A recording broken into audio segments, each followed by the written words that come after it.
Quantum Conversations, your portal to the inner realms. Access infinite possibilities, infinite mastery, and infinite love. Mind-expanding, heart-opening conversations with some of the greatest spiritual teachers, luminaries, and healers of today's world. Usher in new earth by living in your sacred heart. Quantum Conversations is brought to you by acoustichealth.com, home of music from the universe, online healing retreats, and this program. Claim your free registration to daily shows at acoustichealth.com. acoustichealth.com, your portal to the inner realms. Our program starts shortly.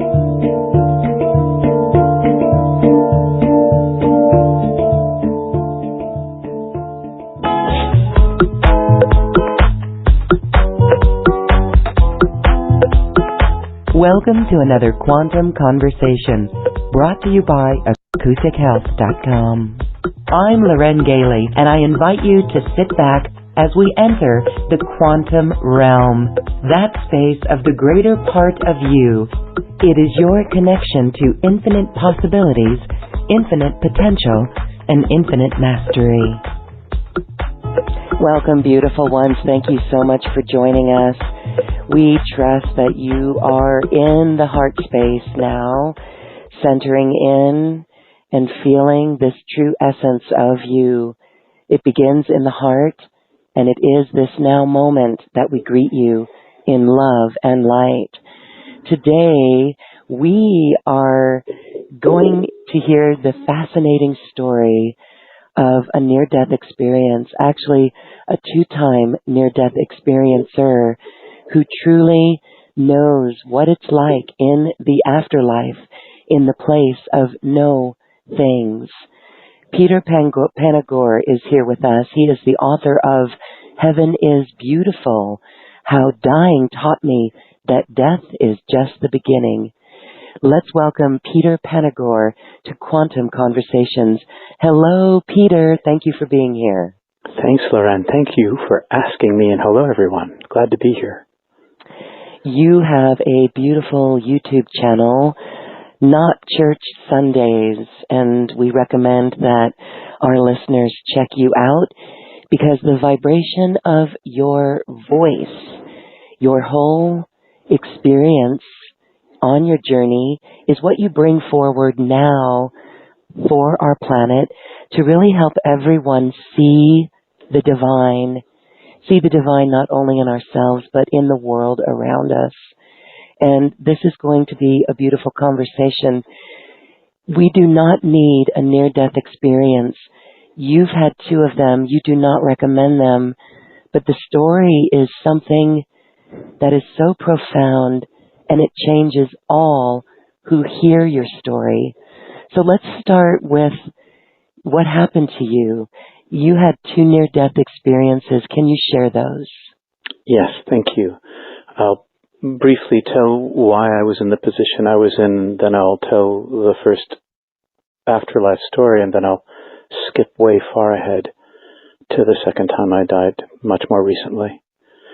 So I was an undergraduate at Montana State University, and I went in March vacation with another member of the outdoor club to go to Canada and the Rocky Mountains to go snow caving for our vacation, our 2-week vacation, and then top it off with an ice climb. I was an outdoors enthusiast, a winter outdoors enthusiast, and so I was in my element through training and experience. And the snow caving was very fun. But the ice climb was deadly. I didn't have all the gear that I needed for the climb. I was a novice ice climber. I was an experienced mountaineer, but not on ice. And I couldn't come up with all of the gear that I needed. I came up short. One ice axe. I had one ice axe, and I had an ice hammer, which is much shorter and the wrong tool for the job. And anybody who knows anything about tools knows the right tool for the right job makes everything go easier. And so my hammer in my hand slowed our climb by half. So by the time we reached the top of the climb that evening, we were there at sunset when we were supposed to be in our car snug with the heater on. Mm-hmm. We were about 500 or 600 feet up, and the temperature went down with the sun about 30 degrees, I'm guessing. The temperature plummeted into the dark. We were about a day's drive from the Arctic Circle, and it was March. And Tim hauled up the rope, my climbing partner and mountaineer friend, and the rope became a very large knot, and hypothermia set in. And we were in a desperate situation quite immediately. Climbing isn't the kind of thing like backpacking where you get halfway up a mountain and you can decide, oh, it's raining out, we're going to go back to the car. Ice climbing, you have to keep going straight up. You can't turn around and go back. You have to go back, you have to get to the top.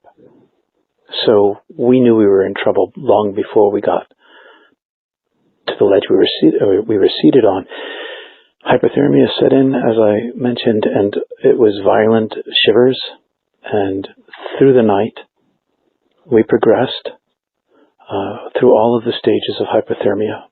And we knew that we would die where we were seated.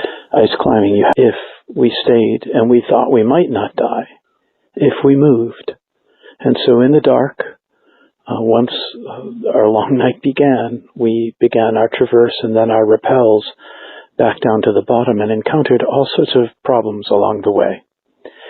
And in the dark mostly, and eventually the moon rose enough to see pretty clearly by the time we reached the third rappel. And by this stage, we were in not quite the end of the hypothermic progression of death, of dying rather, but we were close to it. And when we reached this final ledge, we were about 150 feet up.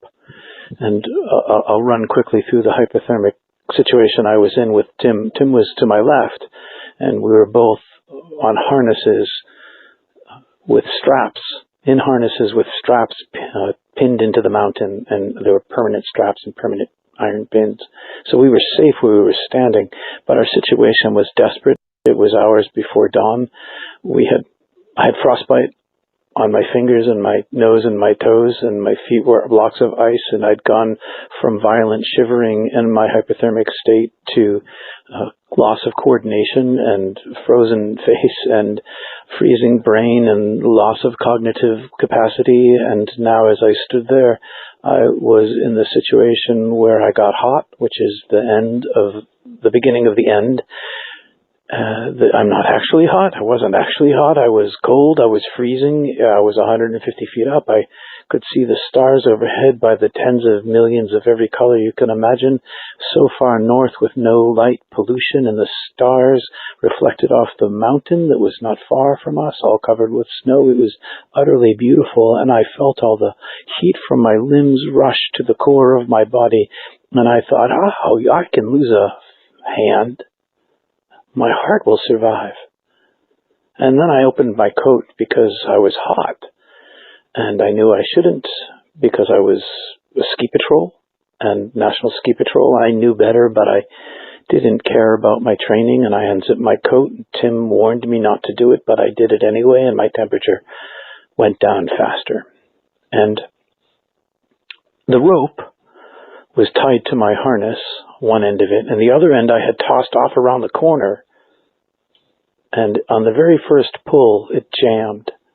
And so we were stuck there by the time I opened my coat. We'd been stuck there for hours. The rope had no slack in it, and I couldn't climb back up the rope or the mountain to release it. And the only desperate thing we could do was yank on the rope, and I had to yank on the rope myself because Tim couldn't reach it. And so then this is what happened. A peace settled over me. I'd been terrified all night. And I tell this story in this calm voice, but only because I did some soul retrieval and faced my trauma in 2016 by going back to the same place for the first time. And I now don't cry every time I tell the story. So good healing there. Yes. So I'd been terrified all night, and I'd been driven towards survival in a very much like a wild human sort of survival way. I wasn't desperate in my mind, like crazy, nervous, and lose my head. I was determined and frightened and level-headed, and a peace settled over me.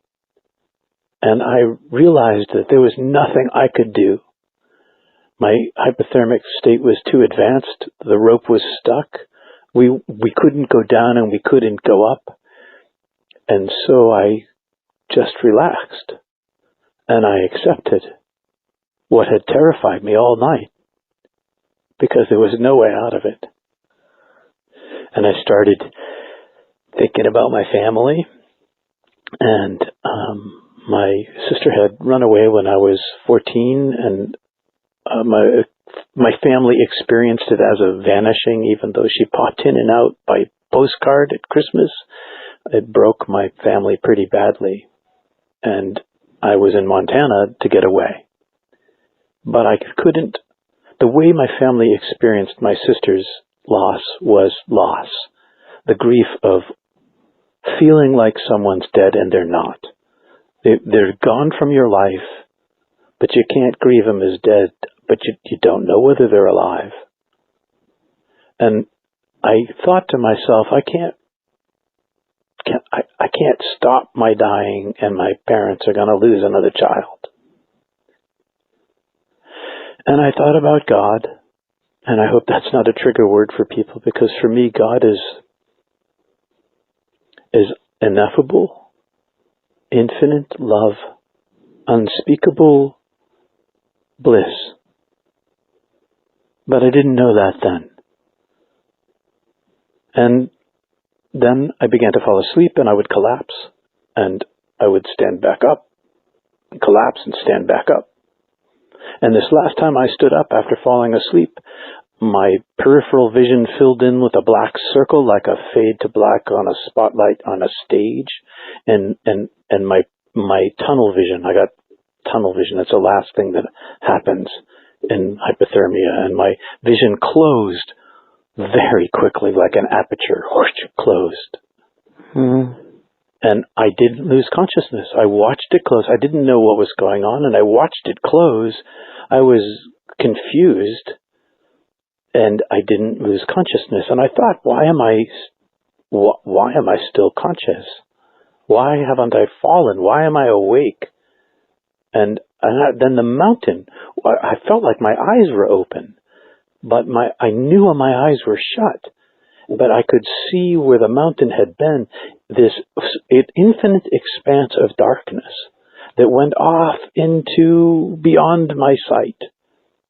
And yet it wasn't pitch dark like a room where you shut the door and all the curtains are drawn and you can't see your hand. I could see far, far away a pinprick of light, and it flew at me.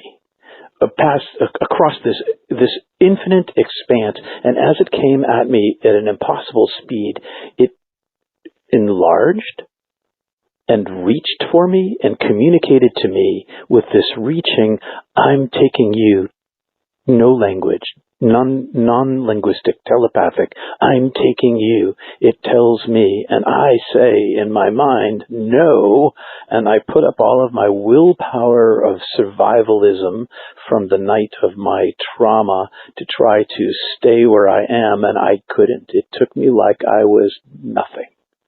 And suddenly I was enveloped in this intelligence, this all-powerful intelligence, like a rag doll in a river. I had no control at all, and it was still communicating to me power and comfort.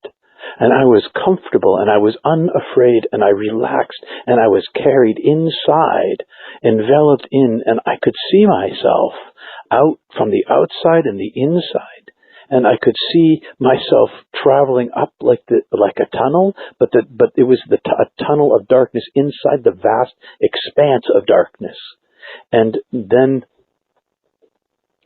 I was projected into, or entity, the angel, unfolded, and I suddenly found myself in what I describe as metaphorically the great illuminated darkness, the great illuminated eternal darkness. And I was alone, and I could see in every direction all at once, and I could see deep into, well, I would say infinity, but I couldn't see the end of it. But it was the deepest I'd ever seen until today, until I go back, I guess I mean to say. And I was an expanded size of myself. I was no longer physical at all. I had no matter and no molecules, and I was an orb of consciousness, metaphorically speaking. And everything I say is metaphor, because it's all these dichotomies and polarities, and it's all these opposites and timelessness, and all time, all at once, in the now, all the time there was, is, and will be. In every direction time flows. All right there. And I was this intelligent orb. My whole being was a single thing. It wasn't like having a body and a brain and an eye and a thumb. It was all one thing. My thinking was my being. And I was much larger. And I could see in every direction at once, like 10,000 eyes or a single eye. The all-seeing eye was me. And I was comfortable. I was remembering, this is who I am. This is what I am. This is what I've always been. How did I not know this? How did I not see this? And I was in comfort with a capital C. And then, because it's timelessness, the way I describe this, Lauren, is in a sequence, but it's not really a sequence. I don't know. I learned how to talk about the unspeakable. And this is a place of no thingness. No thingness. There is no thing here. And this, well, I'll just Would keep some on. call it the void? I think some would call it the void, but that indicates an emptiness. And it was not empty. It was a fullness. Okay. It was a fullness and an emptiness. It's this, so this is how what happened. Like a portal opened, like a doorway, or the light appeared to me, but it was this flowing covering that was translucent and transparent and solid all at the same time, and it was right next to me, and I could see through it, and through it was a tunnel that went arcing way into this infinite distance, and I reached with my beingness, myself, and I touched this flow of light, and it flowed into me, and as it flowed into me, all these things happened at once. It was all life. I knew I was in the presence of the creator of all, that the void in which I was the body of the oneness of being. There was no separation between this void, this threshold, this heaven that I was in, and the being itself, but it became more manifest to me and flowed inside of me, and it infilled me, and all these things happened at once. I saw myself as I was as a human. I went through my life review. I knew that I'd been known as a human being from the moment of my birth. And I knew more than that. I knew that I had been known from the moment of my creation as a soul self, as a photon, as a singular portion of the same unlimited divine being. I saw my origin. I saw the infinite, unlimited number of photons by the tens of gazillions that the divine is, and I was a singular separated less than one, but of the same substance, sort of superpositioned between the divine being and my being created by the divine being. I was breathed, in the Christian language, breathed into being, or I was a separate photon that was emanating from the divine self, and my soul was this elongated, wide and broad thing that even though I was being created in the now, because I was in the timelessness, I also had this long eons life, and in those lives, in that life of my soul, I saw these very, very small, thin sections of other living lives that I had, or was, I can't tell, because I was in timelessness, whether these other lives were in sequence, whether they were, even now I cannot see if they were on Earth, I don't know. I just know that I had these other incarnations, but none of them were actually me. Me, the I that I actually am, is this soul consciousness self in which those little thin slices interjected. And I could hear the voice inside me showing, saying, revealing, expressing all of this without language all at once. And I saw my known life that I had lived as Peter, and I went through my life review, and in the life review I suffered all of the pain I ever gave away in my life. Every decision I made about the suffering that I wanted someone to have because they hurt me, or because I was angry, or because of whatever reason I was jealous, or whatever it was, whatever pain I gave away, I experienced that pain from the point of view of the person that I gave it to times 10,000. It was massive amounts of pain that I gave away, and I was just a 21-year-old regular kid, and I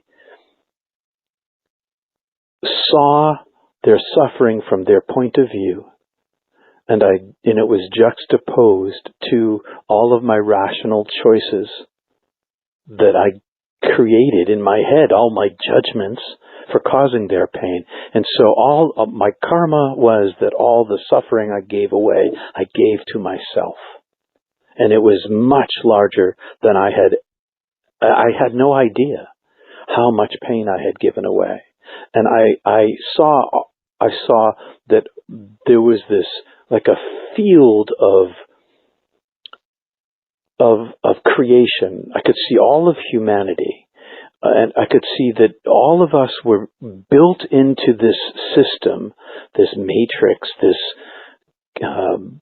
gaming system, where we didn't create the rules. We're living out the life, and everyone had hurt everyone. Everybody hurt everybody, and that's just the nature of what it is to be a human being. And it's not my fault. It wasn't my fault that I caused the pain that I caused, and even the unintentional pain that I caused. It was just the structure of the whole universe built this way. And yet so there was this great equality.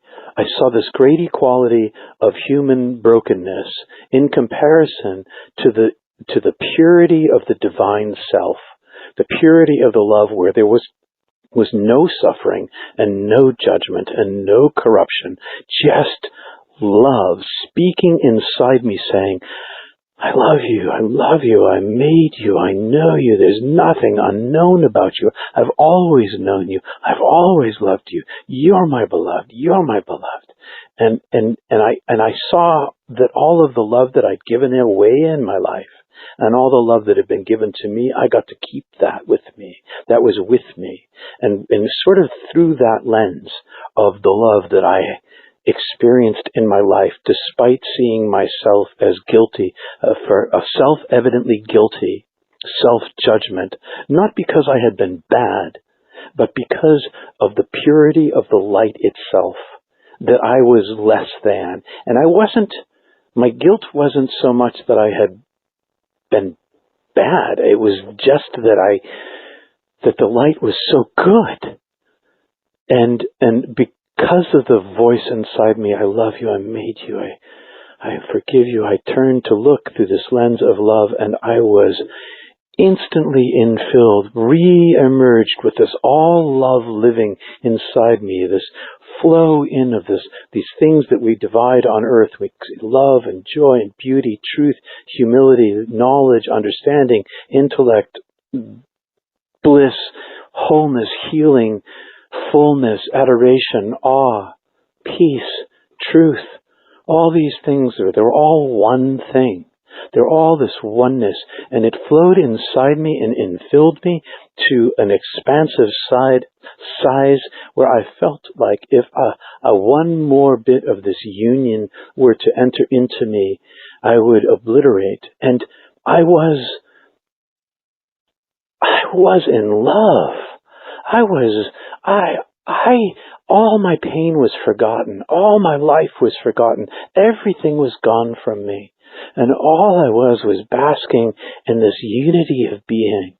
And even the unity of being with which I was experiencing was still nowhere near the strength of the infinite self.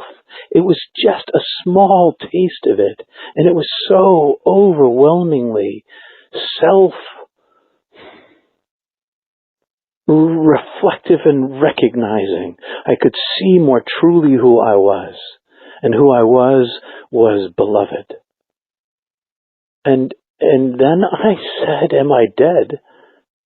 No mouth, no lips, no words, and the voice, which was, I couldn't see the voice. I knew that it was right beside me. I knew that it was all around me. I knew it was the infinity, and I could hear it inside me, but I couldn't see it. I could only see this bliss and beauty. And it spoke and it said, yes, you're dead. And I said, but I haven't gone through that tunnel, down the tunnel yet. And the voice said, no, you haven't. Come along. And I said, basically, wait a minute. Oh, my parents are suffering. I can't lose another child.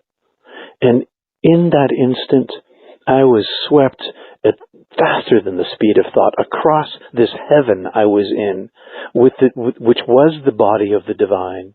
But also the divine sort of grabbed me and flew beside me and carried me and brought me to the edge of where our universe begins and heaven ends. At this intersecting point, sort of like being up above the earth, looking down from, I don't know, a satellite between the earth and the moon. I could see all of the earth and every human being on it, every single 7 billion living, loving, hating, warring, sexing, hungry, starving, living, dying, birthing human being doing everything that they do all at this time, that I could see them, and everyone's covered by this veil, and everyone is doing their thing, and the voice says to me, in the way that I love you now, and it showed me this infinite nature of love that had been unrevealed to me till that point. It said to me, I have always loved you in the way that I love you now.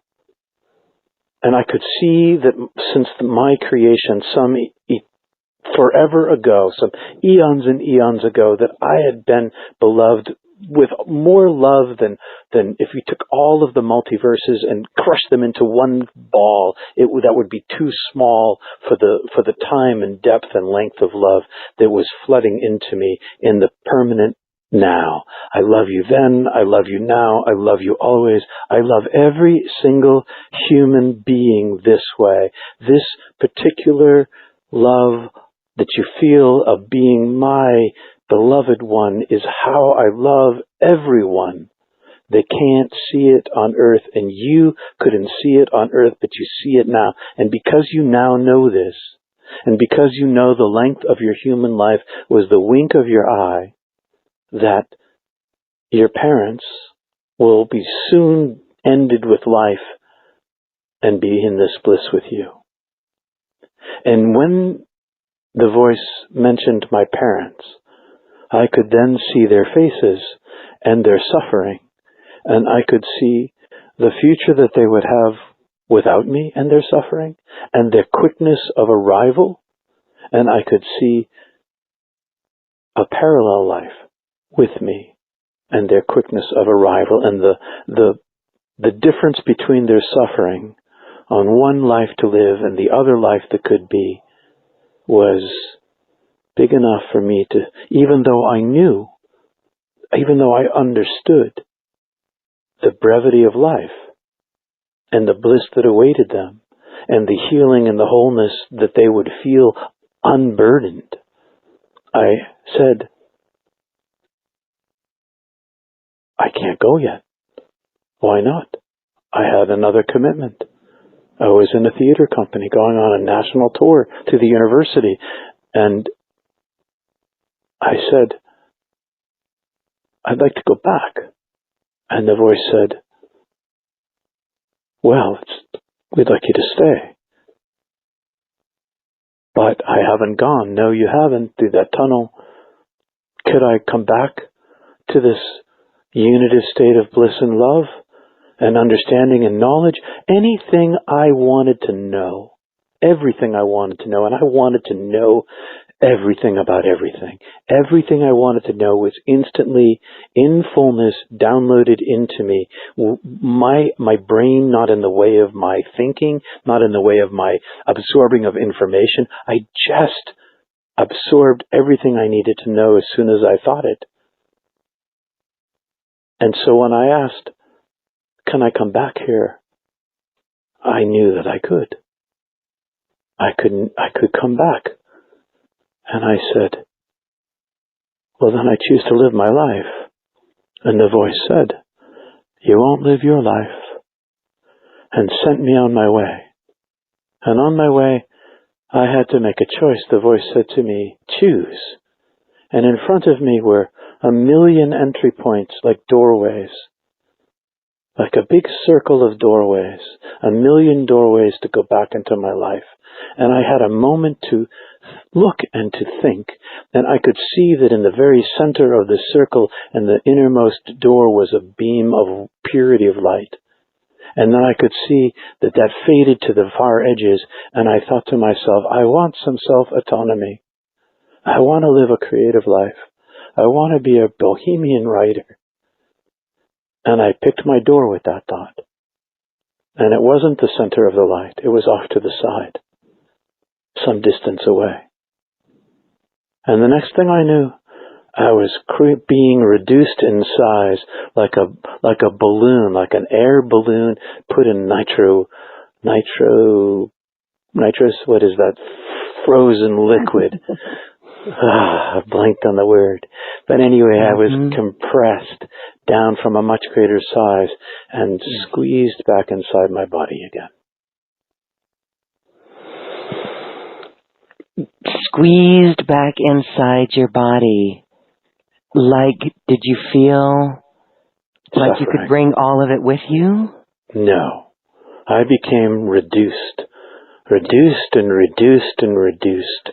Unable to, I lost my capacities to hold it. And I was to fit inside my body, I had to be 10,000 times smaller than I actually am. And the first sensation was suffering. The suffering, my world was suffering. Because here you are, frozen, back in this body. Okay, and the integration then, integrating this, oh my goodness, what happens next? Well, I suffered. That was the most shocking thing. I understood where I had been, but I didn't understand suffering anymore. I'd forgotten suffering, and suffering overwhelmed me. And being in the body was so carnal, so crude, so less than. And it took a time for me to float to my surface of my brain to come back online, my frozen brain to start to function again. And as it began to function, the more it functioned, the more I felt. The more I felt, the more I suffered, until my hearing started to come back online, and I could feel my body jostling, and I heard screaming that was I couldn't understand it, and I felt myself being pulled up, and I opened my eyes, and there was this thing that I couldn't comprehend. I didn't understand where I was or what I was or who Tim was or anything. It was all new to me. And he pulled me up, and I got to stand. My body stood, and I slowly came back to myself, and I realized I was back in my body and where I was, and he was screaming at me. And when I finally heard what he was saying, he was screaming at me, "You are dead, you are dead." And he was crying and crying. Wow. And this man was the most level-headed man I'd ever been with. He never lost his cool. But the fear of the dire situation, and I finally understood. I must have looked at him blankly, because I couldn't understand what was wrong. And he got me to pull the rope after some time, and the rope, by my falling on the ledge, or I don't know why, the rope came free on the first pull, and we rappelled down to the bottom, to the ground. And we went to the car, which was not far away. Is right, the climb is right on the Icefields Parkway. And we went to the parking lot, and we got the tent, and we set it up, and my brain was back online again, and I knew how to deal with hypothermia. And so I took us through the slow warming of our bodies inside the tent with tea and sleeping bags and time. And I'm surprised that you didn't throw in the towel, that you went and continued camping. Well, wow. I haven't ice climbed since, but before this happened, I was an adventurer. I'm still an adventurer. And one of the after effects of my near-death experience is I decided long ago I was going to have as much fun with my body as I possibly could, and that meant adventure. And so I've been doing that as much as I can ever since. It's just I haven't gone ice climbing. Well, the tools today, rather than 1980, the equipment's better. For certain. Much. I would go again. I'm still a skier. I have skied in very cold weather, and I'm a mountain skier, and I'm a sailor, solo sailor. And heck, before we got on this call, it's blowing 45 miles an hour out there. It's just like well below zero. I went skating. There you go. Good. Life is good. Wow, what a and this is the first near-death experience. Yep. And how integrating this has got to have changed your life. When we look and we see the pain that we give, was that the big thing that you noticed, or was that a big change? Big. How did you change? I mean, how do you come back from that? I lived a different life. I didn't come back to the life I lived. The life I lived was over. I was not the same person. I lived in the same body. Let me put it this way. I kept it a secret for 20 years. And a couple summers ago... You didn't tell your parents or anything? I didn't tell anybody. I told my wife the day... How about your friend? No. Who said you were... no. He was an atheist. My. Religion was off the table. You just go into your tent and have some tea and warm up, and it was more involved than that. Tim owned a really, really nice winter tent, and a winter tent can come equipped with a chimney and an air vent. And so because of the chimney and the air vent, we could fire up our two stoves, our propane, I guess I had a white gas stove, inside the tent and actually heat the space. So we heated the space, we heated water, we drank warm water, not hot water, we got inside our sleeping bags, And we just kept applying warm water to our insides and heat to the tent that we were in. And eventually we got to the position where I thought it was safe enough that we could get in the car and fire up the heater. Because you heat up your body too fast with hypothermia, that'll kill you. Okay. Yeah, so all right. So that was the thing, is to get your bodies warmed up again, and the small talk about, wow, you were dead. It was that was survival. You were still in survival mode. We were still in survival mode. Oh yeah, it was still a desperate situation. And besides that, we hadn't eaten since we ran out of food. We had a snack at like 4, 3, or 2 o'clock, whatever that was, and we were skinny mini, 20-year-olds, and our bodies were consuming themselves. We were famished, we were frozen, and we were scared. Only my situation had changed. Fear had gone from me. I was mostly in a place of wonderment. I felt like I was operating in the world according to the things that needed to be done in order to make my body survive. But in my head, I didn't understand where I had been and what had happened to me. But I knew that I was an alien in this body. I was not the same person. And so I felt like I was trying to pretend so that he wouldn't notice. And I couldn't tell him what happened. And the 2 days later, so terrible things happened after this. Terrible things. We got arrested. We got put in jail. We paid our way out of jail. We totaled the car against a semi. Oh. And then Tim took the little money we had left and took a bus with our skis, because we'd been snow caving. And I took some of the climbing gear that I could carry, and I hitchhiked back to Bozeman. And on that second morning, I decided I was never going to tell anybody, because inside of me, there was this roaring sound. I didn't say this, Loren, but I should have.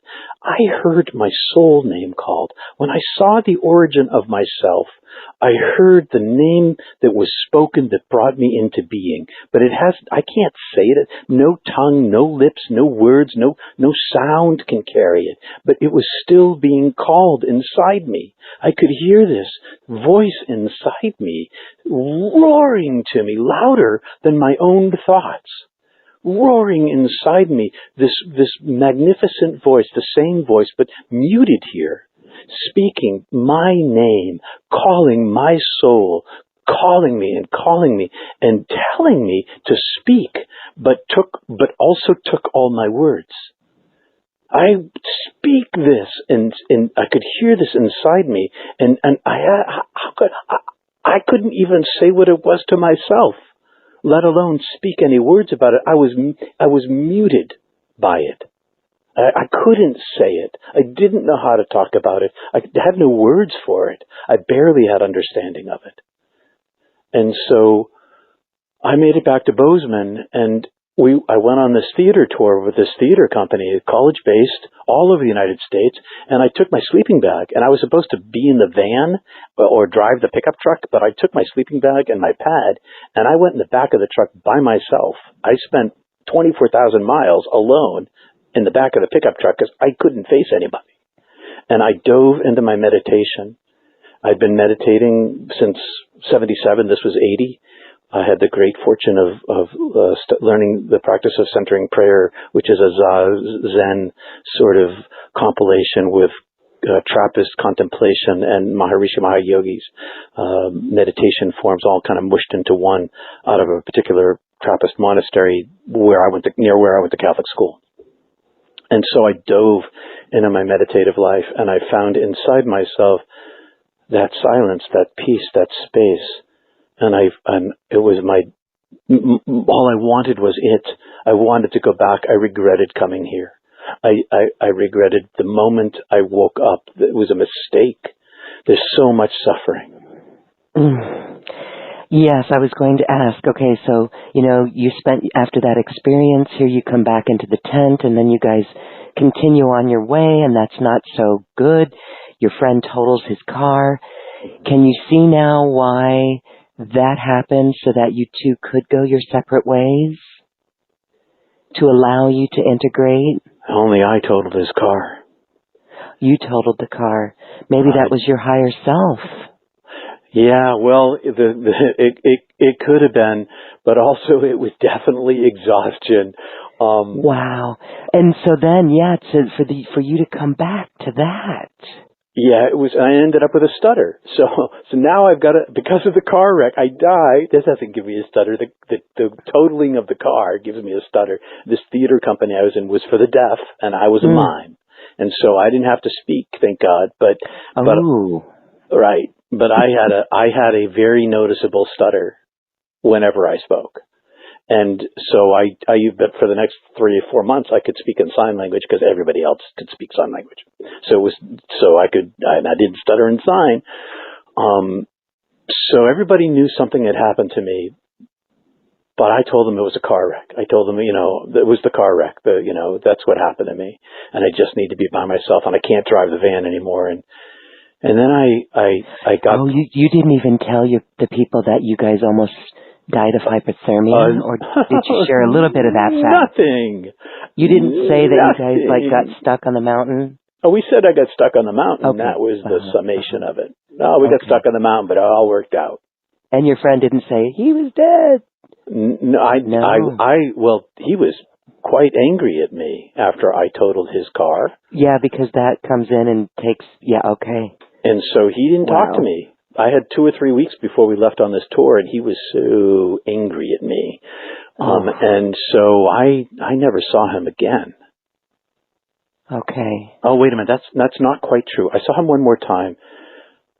Did I see him? I saw him when he dropped off the ski gear. Yeah, that was before we left. He came to I lived in a cooperative, and he came to my cooperative, and we shook hands. We did, because he knew what kind of night we had had. He knew, so we parted on good terms, but he also said he couldn't be my friend anymore. And that was it. And I left on the tour, and when I came back, I wasn't from Montana. He was from Iowa. I was from Boston. And by the time I came back from the tour, school was ending, and that was that. Never saw him again. Wonder if he has ever looked back at that time. I hope so. Yeah, interesting. I wrote a letter in my book, and Heaven is Beautiful, but my publisher took it out. I had a Dear Tim letter. And publisher said, if he reads the book, he'll know it's him. If he's ever told the story to anybody, and they read the book, they'll know it's him. Because I call him Tim in the book. The names have not been changed to protect the innocent. No. And so I hope that someday I hear from him, but I don't know that I will. And, and you asked about how it changed me, and I don't want to lose that because I went back home, and my life completely changed. I was going to go into architecture. My dad was president of the AIA in Massachusetts, and I'd been training as at the drafting board since I was a little kid with a pencil in my hand. My family's artistic. I worked in construction for 4 years to kind of, get the ground level understanding of how things are put together and know what the people are like. And then I was going to go to graduate school. I was an English major, but I was going to be an architect. And that definitely did not happen. And by the time my experience at UMass, where I was an undergraduate in the English department, as I mentioned, ended, I was taking classes in comparative mysticism, East and West. And I decided, having studied this now, because I was looking for language. I knew that there must be I hoped that there must be other people like me in the world, because I knew that I had experienced this really radical thing where I had no self left. I was in this state of adoration that I can't put into words to you, where all I was this oneness itself.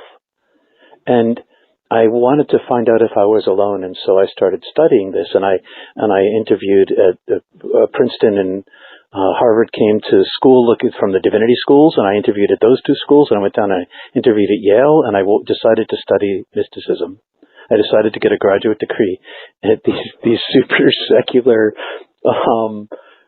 universities that didn't teach mysticism, except for Princeton. They had one class, but I looked at the curriculum and I found that I could cobble together a study of mysticism and nobody would know. So I studied mysticism, other than my dean knowing, who was my tutor, who I spoke to last week, by the way. She's like 93.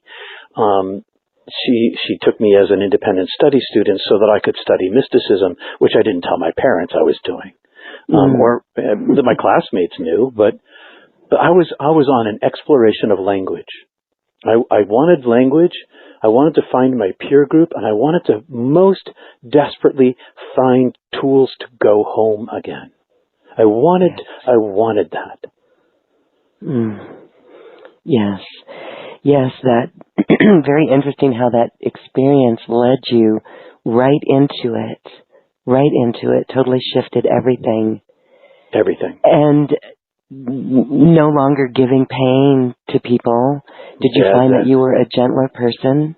Yeah, I was going to mention, and I'm glad you said that, after a few years ago, I asked my parents. My parents didn't, after I even came out, my parents didn't believe me. They took a long time to you died? Okay. But I asked them a couple years ago, I said, so did you notice anything different about me when I came back? And my dad said, yeah, Pete, we did. Your mom and I talked, and we noticed that you were compassionate. It's not that you weren't kind before. It's just you were different. And I think the thing that impressed upon me the most is that I can't help, because I'm a human being. There's nothing I can do that can stop me from hurting other people, except I can choose to the best of my ability to live through the lens of love in a real, and this is real life. This isn't like candles, incense and candles and flowers. This is like living real life among people. And I was a church pastor. I hid in the church. I was like a secret agent in the church, working on behalf of the divine in this place of narrow theology. But I found that I approach everything that I approach, I try to lean toward love, and it gets me in trouble, and it creates beauty and it creates difficulty, but I find that I don't. People put up their hands and say, "No judgment." Hey, no judgment. That is, I can't see anything other than the light of other people. And that has got me into trouble, because I see into their soul. I see the goodness that they are made of, and I sometimes forget that their physical body and their biology might not be in the same place as their soul. And it's been as much of a curse as a blessing. Interesting. But I try to live compassionately. That is beautiful. I can feel that. I think we can all sense that. And seeing the power of our words. I love how you said you saw it through their points of view. And it does come back to the judgments and what we create in our mind. So just to shift your perspective in that. And again, this is your first near-death experience. Another one happened in 2015. Now, what I want to share with everyone is that you are a wealth of information. We're going to bring you into a Mastery Empowerment course, a 2-hour online event for people to learn some of the tools that you have actually brought forward from this experience, from your whole life. And that will go deeper. But let's hear more about your second near-death experience. So here you go. Here you're becoming in the mysticism world and finding tools to go home again. But yet there was something else that needed to be witnessed by you. So let's go to that story. Well, I came back the first time for the sake of love for my parents, and the second time I did the same. And so in between 1980 and 2015, I spent my life diving as deep inside myself and opening myself and emptying myself as much as I possibly can in secret, not telling anybody that I was doing this. Because it didn't make any difference if they knew or they didn't know. And I thought they'd think I was crazy anyway. So I came back unafraid of death, like fearless about death, not afraid of dying can be difficult, but death is beautiful.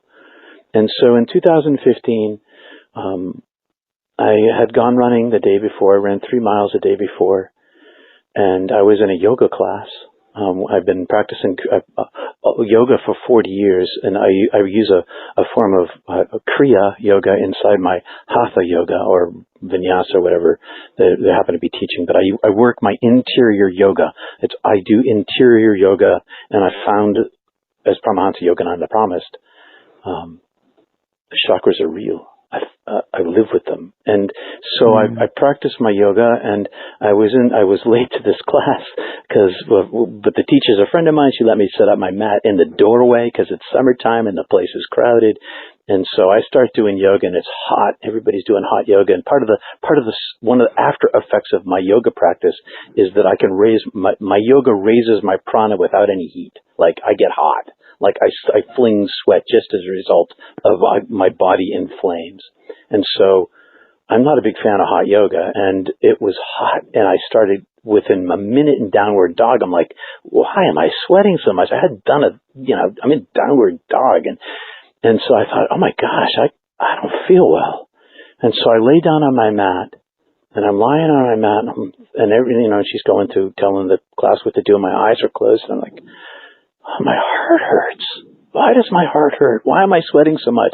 What? Oh, I'm having a heart attack. I'm having a heart attack. I had been an ambulance attendant after National Ski Patrol, and I knew we had heart problems in my family. That's why I eat well and I exercise because I'm trying to keep, the ticker working. Killed my grandfather, would have killed my dad, but for a life flight in the early 80s to an experimental hospital in Massachusetts where they shot him up with the drug they were experimenting with, which was a decoagulant, which saved his life. And it eventually killed my sister who was lost. So this, it's a family genetic thing. And so I'm lying in the yoga class going, oh, I get to die today. Today is my day. And I've been praying for my death for the whole time. Also my secret prayer of my life was, God, take me home today. Can I go home today? Today's a good day to die. Let me go home. Take me home. Is my job done? And so I'm lying there like, I'm going to die in front of these people. I can't do that. So I got up and I went outside and I sit down in the chair and I'm like, I got to lie down. I lie down in the grass and I'm lying in the dew of the cool of the grass and the shade of the building. And I'm thinking to myself, I really am dying. They're going to come outside and they're going to find my body here. That's too bad, but I get to go home. And I thought, well, maybe I should try to not die today. Maybe I should try, because my daughter had just left a marriage. Her husband went off to Afghanistan, and very terrible, terrible things happened to him there. And he came back, like lots of vets, with what they call moral injury, and they just had a baby, and she had just left him. And she was, she just left him. And I thought, I can't leave them alone. And so I tried to sit up and I couldn't. And so I'll cut the story short to get into the emergency urgent care center. And when I got to the urgent care center, one of the yoginis had given me a ride there. When I convinced her that I was dying, she's like, oh, all right. So can I call the ambulance? No, I don't think they'll make it in time. I think we should drive. So we drove over there. It was a mile away. And I had 100% blockage in my widowmaker artery. That's what they call it. They call it the widowmaker. And I was 100% blocked. And by this point, I was already 45 minutes into my golden hour. And they said, we can give you this decoagulant and give you a trickle through, maybe a 3% trickle through that might get you to the catheterization lab, which is an hour and a half away. And so I said, well, all right, let's give it a try. My wife shows up. My son is there. He's in his 20s, and they shoot me up with this decoagulant, and they're going to give me morphine for the pain, and they call the ambulance to drive me the hour and a half, and I'm like, don't give me any morphine. I'm like, oh, doesn't it hurt? Well, it's like an elephant standing in 3 pose on my heart, but yeah, it hurts, but I can't take opiates. I'll be vomiting in the back of the ambulance. I'm sensitive to them. I know this about myself. I've had them before. And how are you going to deal with your pain? I'm going to meditate the whole way. You're going to what? I'm going to focus my mind and my breath on my pain with the fullness of my intent. And when I do that, I get to rise above my pain as long as I hold my mind directly on my pain. It's a meditation technique that anybody can do that's super simple, and it doesn't take much practice. And I've been doing it for 40 years. And so I get on the gurney and off I go. And as I go, my son grabs my hand and he leans in and he says, I love you, Dad. And he looks me in the eyes and he's tearful. And I love you, Andy. And I look over at my wife who's standing next to me and she got my other hand and I look up at her and I smiled at her. I'm like, give her a wink. And I'm thinking to myself, honey, you're going to be fine. You know this about me. I've been waiting to go home and today's my day. Mm. And so they load me in the ambulance and off I go, summer traffic, an hour and a half down through Vacation Land Highway, state of Maine, summertime. And on the way, I hear the the paramedic, I hear her radio in, because I'm conscious, because when you meditate, you hear everything around you. You can hear everything when you meditate. The trick is to continue your focus, and let the sounds flow by you. And only when I heard her radio in say, we're losing him, that didn't flow by me. And so I kind of grabbed that, and I opened my eyes and I looked up at her and I got an O2 mask on and I'm on the gurney and the siren's going and I look up at her and I can see by her face, that she's scared. And as soon as she looks down at me, because I must have moved, her game face goes back on and she's still in the radio. And now my pain is so bad again that because I'm not meditating, I dive right back inside my pain again. Only when I go back inside myself, I close my eyes to go back to control my pain. I am not in my body anymore. I close my eyes and I am in the tunnel. And I'm outside in the tunnel and down floats, my angel of death. And this time I know this is who this is, and I understand what's going on. And the voice is saying, come home, we love you, come home, it's time to come home. And it reaches and it takes me, and I start to go with it. And then I think to myself, well, wait a second, I'm paying attention this time. I should check it out. I should look back inside myself and see if people are prepared for me to leave. And so I turn my mind away from the angelic presence, which is like a portion of the totality of the divine. It's like a representation of it. And I turn toward myself and I look inside and I see my wife and I think, oh, she's going to be fine. She's a strong, smart person. She loves me, but she doesn't need me. She's expecting this. And I know that sounds kind of crazy, but we talked about it a lot. And she knows that my heart belongs to God. This side effect of my near-death experience is I belong to the divine. That is my beloved. That is my lover. And so I then looked at my son and I could see his face and his anguish and I thought, oh my God, he is not ready for me to go. And then I look at my daughter and the baby and I think, who's going to protect them? Who's going to be the father for this kid? Who's going to be there for her? And I look back up to the divine angel and it had receded and it came rushing back toward me and I just turned away and I went back in my body again.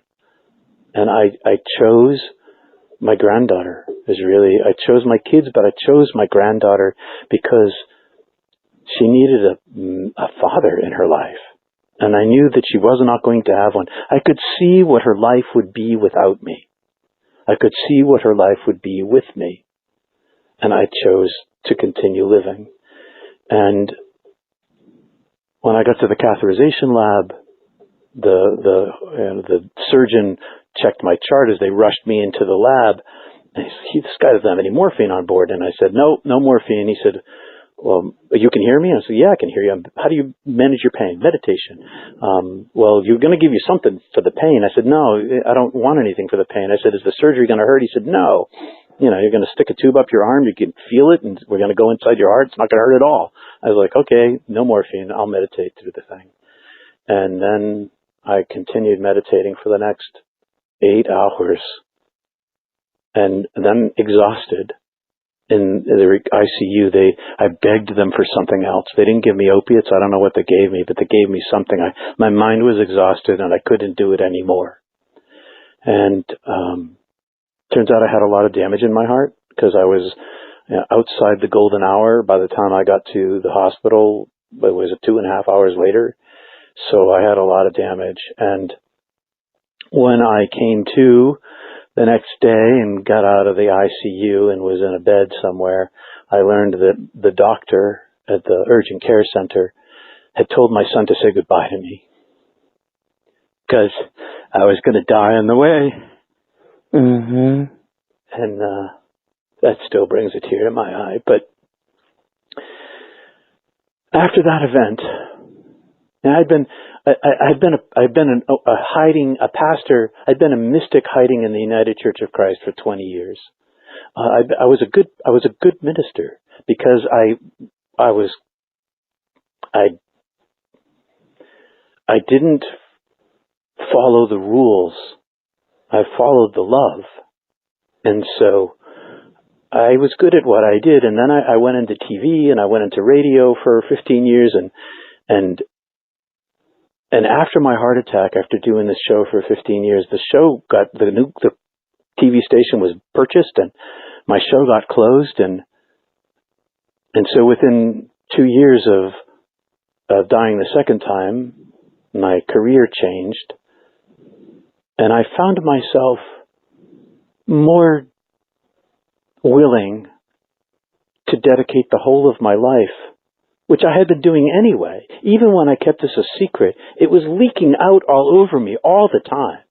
The deeper I drove my mind and my heart inside myself, the larger the space I carved for the presence of the divine, and until I found the in tap and the out tap and could open both taps at the same time with this carved space and let the radiance that is not me guide my life and those around me to the best of my ability.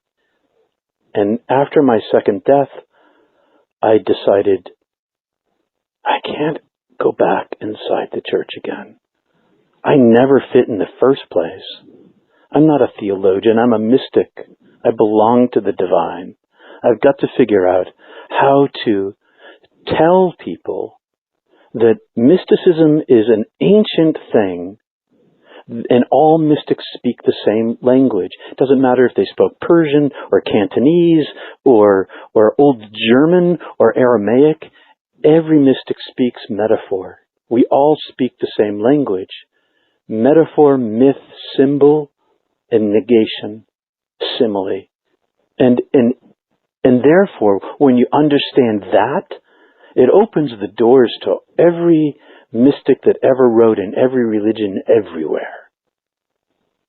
And so I am trying to help people understand that you don't need a near-death experience. And I don't recommend it because I'll tell you, the reintegration is awful. Yes. But you don't need one because you already have, half the people I know have had a type, a level of a mystical experience where they shift from believing to knowing. Yes. And it's global. And I think, and I can't prove this yet, but I spent, after my show closed, my TV show closed, I spent 18 months preaching in the congregations that would have me in New England. Episcopalians with mystics as the priest, and Unitarians with mystics as the priest, and United Church of Christ with mystics as the priest. And I'm well known in New England, and because of my show, and so. But I'm also a troublemaker in denominationalism. I'm a known nonconformist, and so not every pulpit would have me, and so. I quizzed every congregation before I spoke, and they all knew what I was there to talk about. That's why they were there. And I would ask them, who here has ever had a visitation from the dead? And half the people in every single congregation, 50% of the people there had a visitation. And then I asked them, who has ever talked about it with somebody? Everybody had talked about it with somebody. Who'd ever talked about it in church? Nobody. Nobody talks about their mystical experiences in the religious settings where it should be safe to do so, but it's not. And so I realized when this happened, and maybe churches in general attract more people who are willing to put up with the BS of the denominationalism in order to find a container for their spirituality that is born of experience and not talk about it. But if 50% of those people there must be this very large population globally of people who've been, at the very least, visited by the dead, whether they're Jains or Jews or Zoroastrians, and communicated telepathically that I'm okay, I love you, I forgive you, or I can't wait to see you, or I'll come and get you. Whatever the telepathic message is, that is this download of direct divine light love that individuals have, that when you speak about it, it loses its power out loud. But when you remember it, you now know that your deceased loved one is not dead. You know that one waits for you. And if you believed in the afterlife before, you don't anymore, because now you know for that person that's real. And that is a mystical experience. And that leaves a mark inside you that is taboo to speak about. And I want to normalize mystical conversation in the age of science. Because great things are happening in science. Science is driving spirituality on a global scale because medicine is raising the dead through resuscitation and surgeries and in ambulances all over the world. And there are tens of millions of near-death experiencers who took a cheater's route into the divine presence and at a minimum come back knowing that their consciousness does not arise inside their body. And now, at this period in the history of the world, we are becoming empowered to talk about this. And my dedication for the rest of my life is to do this thing so that others can find the courage to speak up, because we're doctors and lawyers and judges, and we're senators and teachers and taxi drivers and candy makers. We are everybody everywhere, all over the world and every culture. And as many near-death experiences as there are, if we can get them to speak up, to just talk about it with their neighbors. Because always in the church, somebody had an NDE and was afraid to talk about it. There was always one or two people there who had come that day because they knew I was there. And then it would turn out that everybody knew somebody who had a near-death experience. And if they would talk about it, if we talk about it, then the hundreds of millions of people who are naturally born mystics, who have divine experience, an angel visitation, an out-of-body experience, an indwelling, whatever it is, something where it has a beginning and an end, something that happens to you, it's passive, it's grace that uplifts you, and it leaves a noetic understanding inside your soul, a wisdom that is a mark inside you that's undeniable, and that it's inarticulable, it's ineffable, you can't say it. That's a mystical experience. And if we can talk about the reunion of science and spirituality in the 21st century, we can eliminate literalism. We can eliminate the idolatry of literalism and actually experience the divine presence inside us. And when we carve the space inside ourselves, when we quiet the egoic mind, when we find that place of peace inside ourselves again and again and again and expand that place, we then begin to see the divine light inside ourselves, which gives us the strength to see it in others. And when we gather together, it magnifies itself. It's like my rabbi friend would say, when there are two rabbis in the room talking about it, there are three opinions. And what he meant was, the divine presence is there as well. And that's the dwelling place. If a person pursues their spirituality by aiming at the oneness of being, the divine presence lives inside your life, like a radiance that infects everything around you. It's not like every choice I make is a good one, but it's like every choice I make that I bring inside this envelope of light works out for the good in the long run anyway. And even if it doesn't, even if I make a bad choice and slide into second base and blow my leg apart because I didn't know the base was spiked, not theoretical. Okay, that was actually happened. It's like a bad choice that day. Even though that cost me money and put me in the hospital and made my family upset, even though I made a bad choice, in that moment, I still had the divine presence with me. And that still carried through every single moment of that experience and the course of my life that followed on after that. And so even though I didn't choose to go into the most illuminated door I could have, I've spent my life through my secretly, okay, I'm talking about it now, but only because I want to try to help people find the same thing inside themselves. By leaning into the light in practices of contemplation and in actions in the world, we not only bring more light into ourselves, we bring more light into the world. And we strengthen our divine connection, which makes us closer to home every single breath. And it, well, that's about it, I guess. That says a lot. Aim at the oneness of being and lean into the light. Yes. What a remarkable story.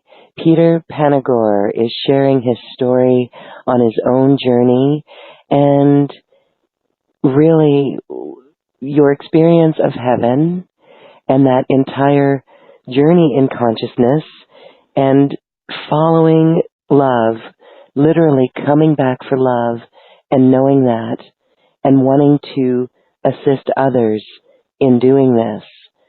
So it is an amazing story and so comforting for all. So we actually hope everyone has enjoyed this space with you, enjoyed hearing your story. I absolutely am thrilled by these stories because it just, again, it's that mysticism, that the shifting from believing something to truly knowing something. And this is what you are here to have everyone experience without the near-death experience. So I love the tools that you have learned along the way from the Kriya yoga, interior yoga as you call it, and the in-tap and the out-tap so that we can let radiance guide our life. So we are doing a very cool Zoom webinar, a mastery empowerment course with you, Peter Panagore, and we can have those who are interested in learning these techniques join you. Can you share a little bit about what you're going to cover in this time together?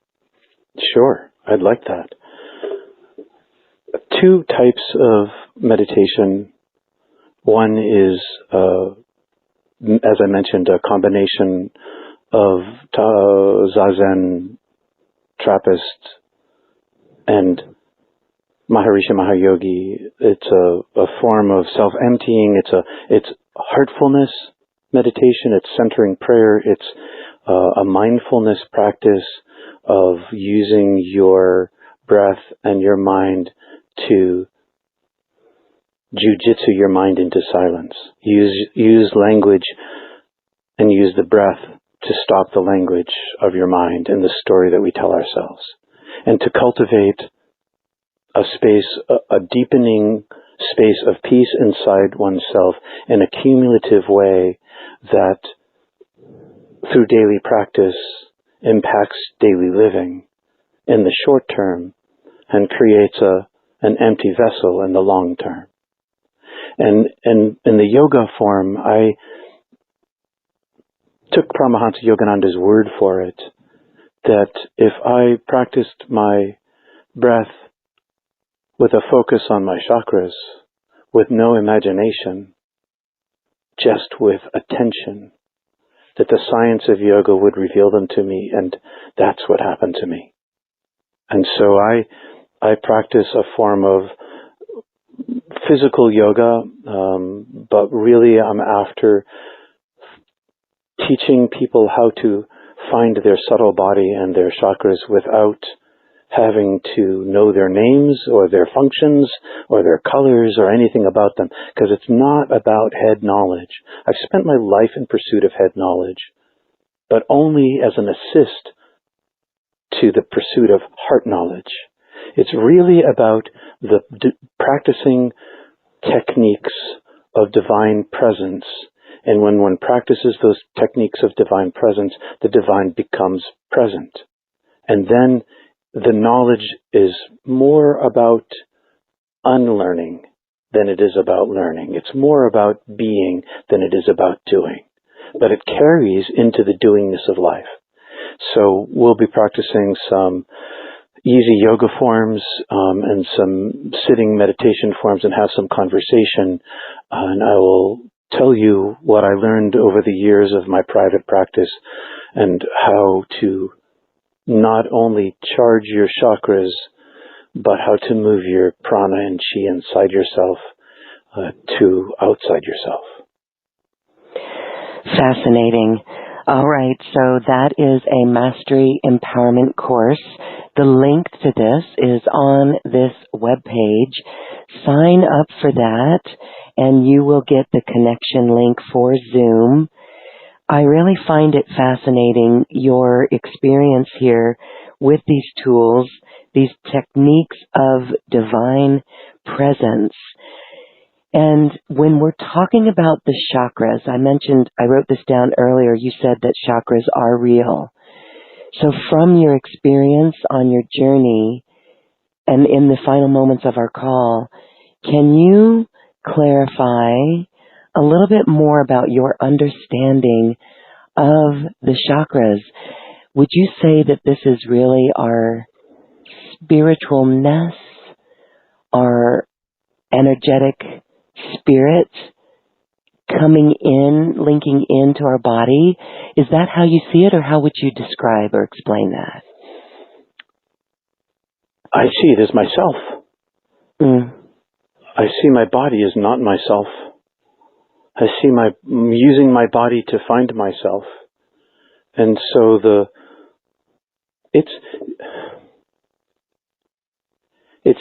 I can't say what they are, but I think that you can feel what they are. They are when I first started looking for them, they were like small balls or plates inside me, and over years of practice of staring at them, they became like tubes that run through me. Tubes that run from outside of my front and out my back and run from my one root up outside my head, up above me, my head, and outside my face. They are me. That is me. That's me. And by accessing my chakras, I want to clarify and say, I don't use my chakras and this radiance to manipulate the environment in which I find myself. I just try to radiate it inside myself. And that radiation inside myself impacts my entire life, my interior life and my exterior life. And so I've practiced finding them individually. I've practiced linking them together. I practice running them out to my hands. So if you, I'll give your people an experiment right now. So if you take your hands and you hold them in front of you and you hold your palms an inch apart and you close your eyes and you rub your palms an inch apart, up and down, up and down, up and down. Do you feel anything between your hands? Do you feel that radiance there? Do you feel it in your palms? The tingle between your palms? The tingle there? Yes. That's you.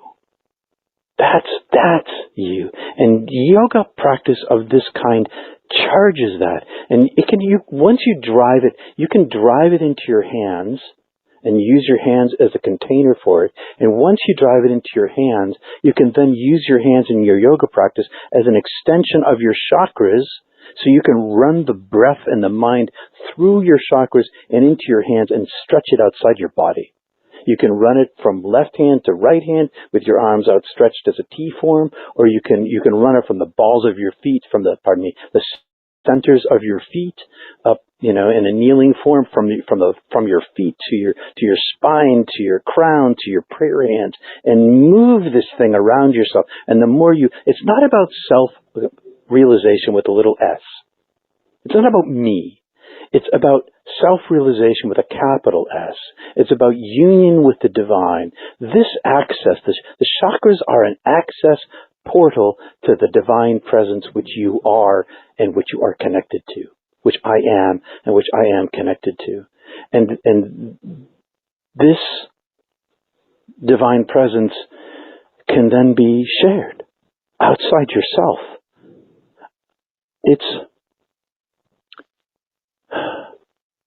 Well, I don't know how I'd live without it. So beautiful. They are access portals to the divine, the chakras. They are you. This is your energy. Thank you for explaining that and illustrating that for us from your personal journey, from your knowingness inside. That is so beautiful. And for those who want to learn more on this, Peter will be discussing this and going over this and the meditations in a 2-hour Mastery Empowerment course, a Zoom webinar that I'll be joining him with coming up here shortly. Details are on this webpage. It will be recorded if you can't join live. And that is $33. And what a great value for learning great information. Peter, this has been a beautiful show. We'll have you back and take some questions from our audience. I know that there will be experiences that they would like your insight on. And in the meantime, we just thank you for this and for your time today. Thank you so much. Thank you, Lorraine. I appreciate being here, and I appreciate the audience being willing to listen. And I know that each one of you is made of goodness and light and the depth of your being. And you have this temple inside you. Beautiful. When we see the world in the future, when more and more and more people get this, and all of those who are listening to this show get this and understand this within themselves and are here now to assist others. But when you look forward, Peter, at this world, are you hopeful? I think our only hope is this. I think that our only hope, I don't see that humanity has evolved much. I mean, 30,000 years ago, the brain got bigger, according to what I've been reading in anthropology. But we haven't really changed much as a human species. We're very tribal, we're warring, we're divided. And what would unite us? Except for that which we already are on the inside. And now with the global great awakening that near-death experience is creating, driven by science, I think it's our first chance to have a universal understanding if we understand metaphor and we step outside our camps and we step inside the divine presence itself, maybe we have a chance of being, of not seeing, of actually seeing the light before we see the person. Let's focus on that. Let's each take that away from our conversation today and truly contemplate what that means, or as Randy, our beloved brother, would say, contemplate what that truly means to see the light in everyone before the human. With that perspective, seeing from that lens, that is the lens of love, and that is no judgment. You mentioned judgment and your own judgment in this experience, your own judgment of yourself.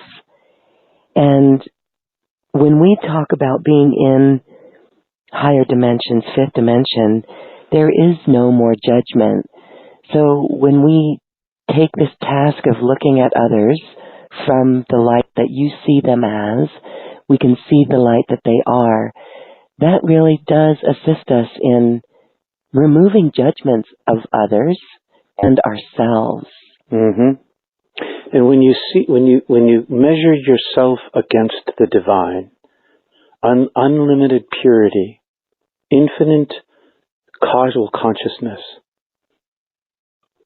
awesome intelligence, and I see myself as little, almost nothing in comparison, then my measurement against another who is like me, another human being, well, I don't measure that person against me. I measure myself against the divine. And so I see the other as I am, beloved and less than, and yet made of the same. And the deeper I carve the space inside myself, the more I see the light inside myself that isn't me, that I don't own, that isn't like, I don't possess this thing, I am this thing, and it's bigger than me. And the more I see it inside myself, the easier it is to see it in others. And one of the side effects of having gone through my particular life review is that I see my own brokenness. I see my own suffering and my own brokenness, and I see a great equality between mine and everyone else's. Because when I was dead, there was no, this thing I did was worse than that thing I did. They were all the same. All caused suffering. And so by understanding these two components, seeing the light inside the other, and understanding my own brokenness is no greater or lesser than your brokenness, that creates inside of me a